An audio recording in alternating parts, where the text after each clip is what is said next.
In the previous chapter, Yue, despite her injuries, stood firm to protect Luo Yunhai. A new, even stronger enemy appeared, mocking Elder Shu and unleashing a terrifying aura. The flying tiger army collapsed in pain, and Yue realized the azure flame bead might not be enough. Let's begin the chapter. Nation-crushing sword! The words dripped with contempt. With a flick of his wrist, the man sent the long sword hurtling down from the heavens. A wave of immense pressure slammed into the soldiers, stealing the very air from their lungs. It wasn't just pressure, though. This sharp, descending sword carried a piercing soul power, a brutal force that burrowed deep into their minds, igniting white-hot pain in their skulls. Luo Yunhai's face hardened, a grim mask settling over his features. He glanced at Yue, seeing her tremble before him. He moved swiftly, stepping to her side, snatching the azure flame bead from her grasp. "Soldiers!" he roared, his voice cutting through the oppressive atmosphere. "Give me all your divine sense, now!" "Yes, sir," the flying tiger army roared back as one. And then a swirling vortex of power erupted around Luo Yunhai, every soldier pouring their strength into him, a raging tornado of divine sense. Luo Yunhai shuddered, his body straining, almost buckling under the sheer influx of power. Blood trickled from the corner of his mouth, but he ignored it, his focus laser-sharp, channeling every ounce of that raw energy into the azure flame bead. The bead flared to life once more, exploding in a violent burst of azure light. A colossal fire snake erupted from it, a roaring wall of flame against the descending sword. "What are you doing?" Yue cried out, her voice laced with alarm. "Give it back to me now!" "Ha ha ha! Too late for that, miss!" "Luo," Yunhai chuckled, a hint of grim satisfaction in his voice. "Miss, I'm in control now. Only I can manage this power. If you take it back, the defense will collapse, and I'll be the one to take the backlash, and that will be the end of me. Your brother Zhuo's disciple. I don't think you'd make such a foolish mistake." Yue's heart clenched tight. She'd meant to protect him, and now he was shielding her. She fell silent, defeated. Luo Yunhai chuckled again, a low, rumbling sound. "Miss, hurry and leave. If I die here, just tell Brother Zhuo it had nothing to do with you. I will not hide behind a woman's skirts when facing danger. I am the Luo clan head," he roared, channeling every fiber of his being into the bead. The azure flame around it surged, going wild, a furious inferno erupting outwards. The flying tiger army stood firm, a wall of unwavering resolve, ready to face the enemy. Yue was stunned, speechless for a moment. Then a new determination hardened her eyes. Ignoring her own pain, ignoring her injuries, she reached out, adding her own faltering soul power to Luo Yunhai's.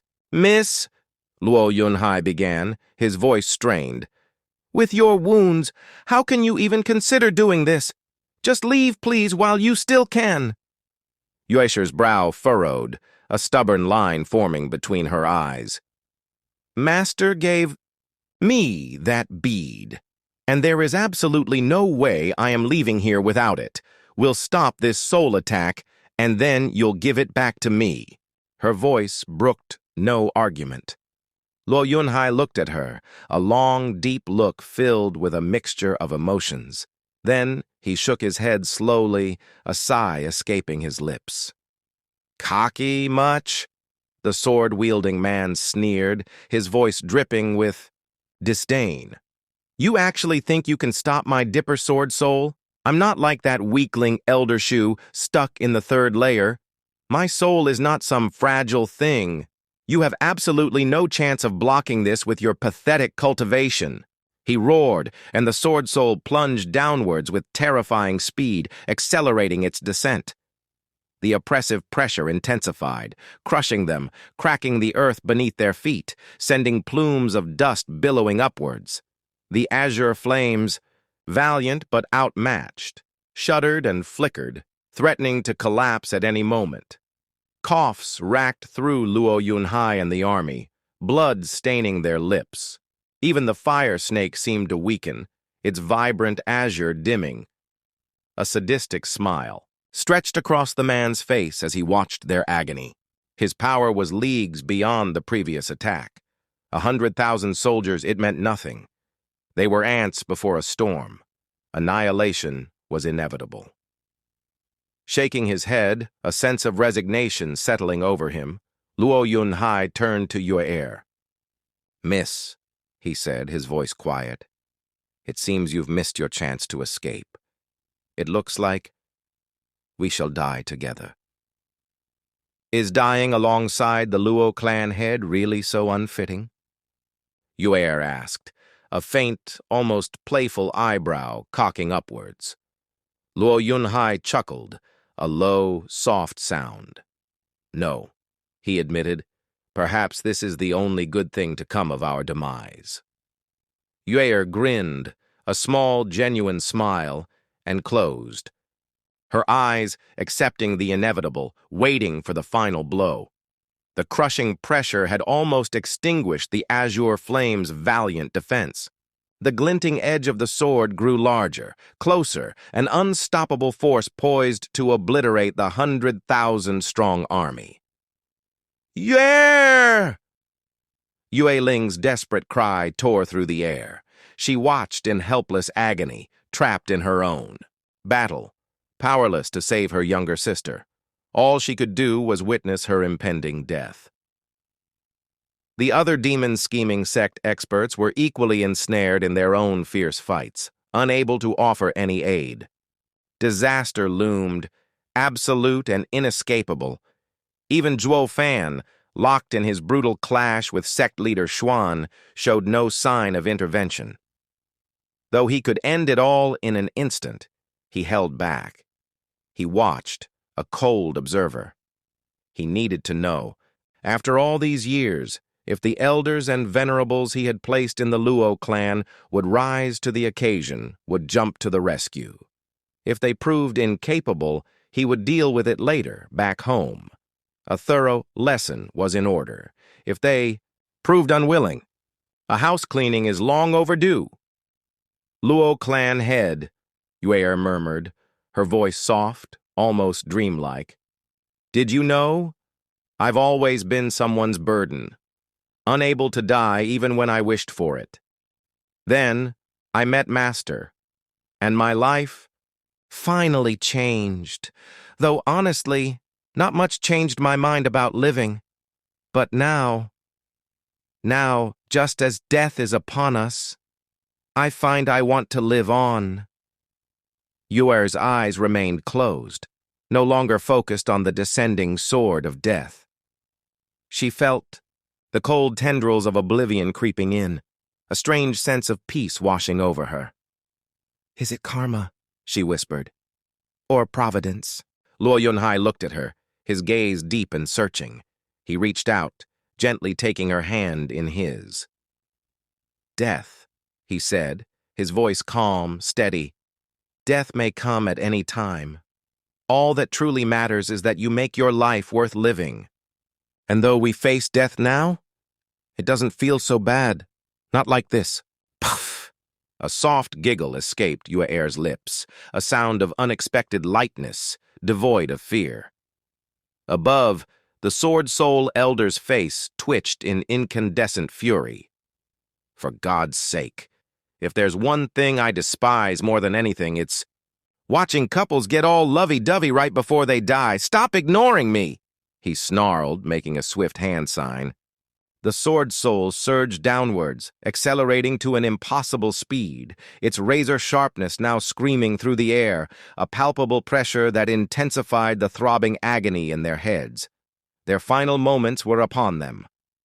But then, a blinding flash of light erupted, a searing, scorching ball of pure fire materializing between them and the descending sword. It slammed into the heavy Sword Soul with earth-shattering force.